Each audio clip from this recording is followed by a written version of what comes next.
জলই জীবন, জল ছাড়া কোনো প্রাণী বাঁচতে পারে না। উদ্ভিদের যেহেতু প্রাণ আছে, তাই তারাও জল ছাড়া বাঁচতে পারে না। কিন্তু এখানে কথা হলো, গাছকে আমরা কতটা জল দেব, কখন দেব, কোন গাছে কতটা জল লাগবে, কোন ঋতুতে কতটা জল লাগবে, টবে কতটা জল দেব, আর মাটিতেই বা কতটা দেব। ভালো লাগার গাছে সকলকে স্বাগত বন্ধুরা। আশা করি আপনারা ভালো আছেন আর আমিও ভালো আছি। আর আমার এই ফুলটা দেখুন কি সুন্দর দেখতে লাগছে, এত ভাল লাগছে। এই অ্যাডেনিয়ামটা ফুটেছে, খুব সুন্দর, তাই নয় বন্ধুরা? টবের সীমিত মাটিতে চাষের জল একটু নিয়ম মেনে দিতে হবে। একটা সবজি দানা যখন আমি পুঁতলাম, নিশ্চয়ই আপনারা দেখতে পাচ্ছেন স্ক্রিনে যে দানাটা পোতা হয়েছিল এবং সবে দানাটার পাতা বেরিয়েছে। তখন তার মাটিতে জল দিয়ে ভিজিয়ে দেওয়া হচ্ছে। তারপর প্রতিদিন তাকে শুধুমাত্র জলের ছিটে দেওয়া হবে। জলের ছিটে অর্থাৎ জলটাকে নিয়ে এইভাবে ছিটিয়ে জল দিতে হবে। আমরা কখনোই এরম গল গল করে জল দিয়ে দেব না। চারা বের হওয়া পর্যন্ত এইভাবেই জল থাকবে। তারপর যখন চারাটা বেরিয়ে গিয়ে মোটামুটি 4 পাতা হয়ে যাবে, তখন আমরা কিন্তু এই যে দেখুন 4 পাতা হয়ে গেছে, তখন আমরা এদেরকে জল দেব, কিন্তু সেটা খুব অল্প পরিমাণে দেব। কারণ এই সময় আমরা ওদেরকে পটিং করব। যে পটে ওকে রাখার দরকার সেই পটে ওকে রাখবো। এই যে সব 4 পাতার চারা, এদেরকে পটিং করতে হবে। দেওয়ার পরে এই যে যেমন পটিং করে দিয়েছি, এই পটে দেওয়ার পরে এবার আমি ওকে কিন্তু জল দেব। দেখুন জল দিয়েছি, মাটি কিন্তু ভেজা আছে। তবে সব সময় মনে রাখতে হবে যে আমি 1 বালতি জল একটা গাছে তো ঢেলে দেব না। সেটা যারা বাগান করেন তারা অবশ্যই জানেন, কিন্তু যারা একদম নতুন বা হয়তো সবজি গাছটা নতুন করছেন বা ফুল গাছটা নতুন করছেন বা ফল গাছটা নতুন করছেন, তাদের ক্ষেত্রে আমি বলছি। আবার অনেক সময় যারা অনেক দিন ধরেও করেন তারাও কিন্তু ভুল করে ফেলেন। তো সেই জন্যই আমার আজকের এই ভিডিও। তো ওকে তখন আমি জল দেব।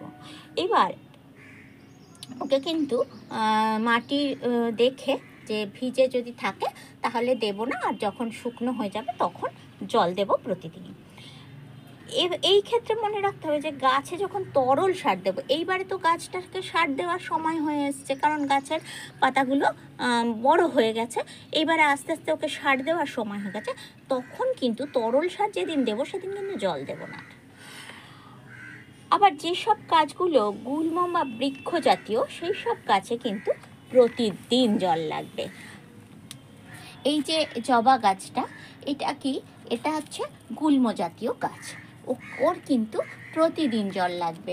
ওকে যদি আমি একদিন জল না দিই তাহলে কিন্তু ও শুকিয়ে যাবে, তাহলে এই যে কুঁড়িটা হয়েছে এই কুঁড়ি কিন্তু ঝরে পড়ে যাবে। তাই এই ধরনের গাছগুলোকে কিন্তু প্রতিদিন জল দিতে হবে। হলো শীতকালের কথা। এবারে যখন আমি গ্রীষ্মকাল হবে তখন কিন্তু এই ধরনের গাছকে আমাদের দিনে 2 বার করে জল দিতে হবে। গোলাপ গাছে গ্রীষ্মকালে তো জলে একদম ভিজিয়ে দিতে হবে পুরো গাছটাকে। ক্যাকটাস গাছ, অ্যাডেনিয়াম গাছ,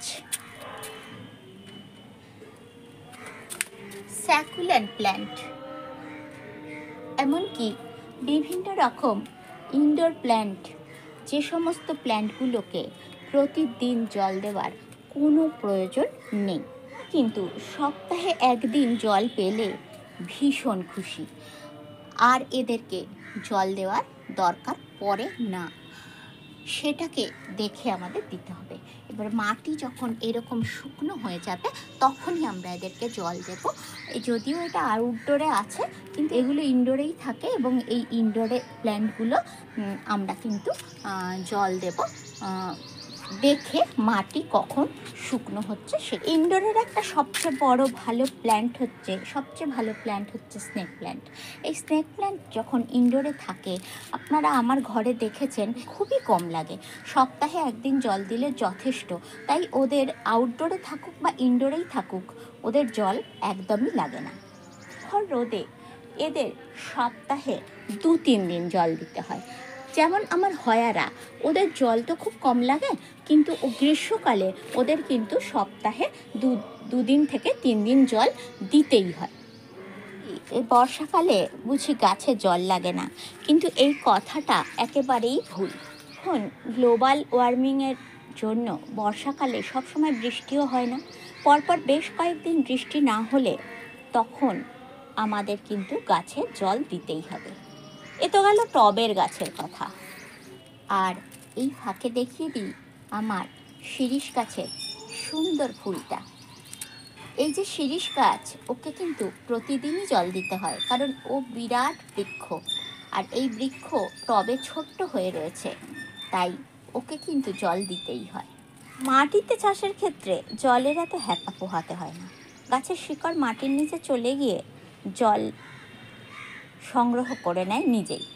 তবে যে সমস্ত গাছ জল সহ্য করতে পারে না, তাদের মাটিতে না বসিয়ে টবে বসানোই ভালো, যেমন স্যাকুল্যান্ট, ক্যাকটাস, অ্যাডেনিয়াম ইত্যাদি। আমরা লেবু গাছের কথাই ধরি। লেবু গাছে আমরা যদি প্রতিদিন জল দিতে থাকি, তাহলে কখনোই ওর ফুলও হবে না, আর লেবু গাছের গুটিও কিন্তু থাকবে না, পড়ে যাবে, এমনকি লেবুও আমরা পাবো না। তো সেই জন্য লেবু গাছকে জল একটু কমই দিতে হয়। আবার যখন আমাদের গাছে সবজি ফলে, সেই সবজিগুলো ফলার সময় আমাদের কিন্তু গাছে পরিপূর্ণ জল দিতে হয়, কারণ তো এই সময় সম্পূর্ণ শক্তিটা ওদের দিয়ে দেয় ফলটাকে বড় করার জন্য। সেই জন্য গাছকে ভালো রাখতে গেলে আমাদের জল অবশ্যই দিতে হবে। ঠিক তেমনই আমাদের ফুল যখন ফোটাবো, ফুল যখন এসে যাবে গাছে, সেই সময়ও গাছে জলের প্রয়োজন হয় খুব বেশি, কারণ ফুলটা সতেজ রাখার জন্য। আমরা যদি জল কম দিই, তখন ফুলের পাপড়িগুলো ঝরে যাবে, ফুলগুলো শুকনো হয়ে যাবে আর ঝরে পড়বে।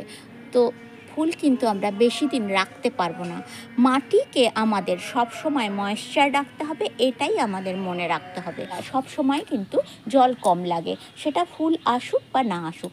যখন ফুল একদম পরিপূর্ণ এরকম ভরে যাবে, তখন ওদের মাটিকে একটু ময়েশ্চার রাখতে হবে। আর যখন ওদের ফুল আসবে না, ধরুন শুধু পাতা রয়েছে, তখন একেবারেই জল কম দেবেন। কিন্তু জল কম দিলে ওরা পাতা ঝরিয়ে দেবে, ফুল ফোটাবে, আর ফুল ফোটানো শুরু করলে তখনই আপনারা জলটা ওদেরকে দেবেন। এইভাবেই কিন্তু আমাদের গাছকে রক্ষা করতে হবে, এবং এইভাবেই কিন্তু আমাদেরকে টবের গাছগুলোকে জলের ব্যাপারটা টবের গাছের ক্ষেত্রে আমি কিন্তু এই বিষয়টা আপনাদেরকে একটু অবগত করলাম। আশা করি আপনাদের ভিডিওটা ভালো লেগেছে। যদি ভিডিওটা ভালো লেগে থাকে, তাহলে অবশ্যই একটা লাইক, শেয়ার, কমেন্ট করবেন।